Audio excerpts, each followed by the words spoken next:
هر کله چې د یو شي ته اشتها وشي نو ته هغه واخلي.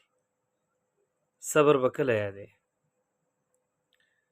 او هر کله چې ځان لشي نو نافرمانی کې تقوا به کله یادې.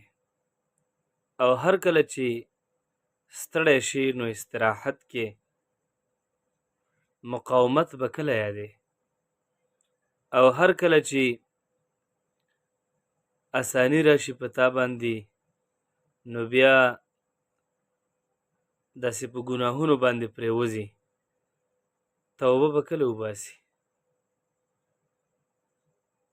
او چې کله راشي تا ته ګناهونه په ګناه کې واقع شي نو بس تا نه لاړ شي قرآن، مونځ، قیام اللیل، د الله نه ویره، بیا تا نه دغه سکون هم لاړ شي.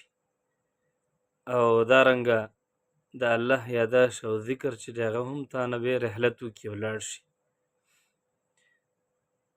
کموالی د برکت راشي په وخت کې او دارنګه په مال کې.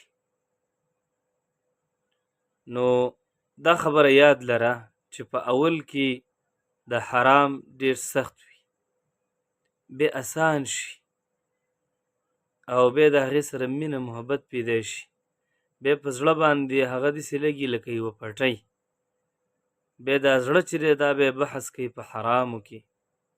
سبحان الله. دقې ته خطوات الشیطان وایي، دا هغه قدمونه د شیطان دي.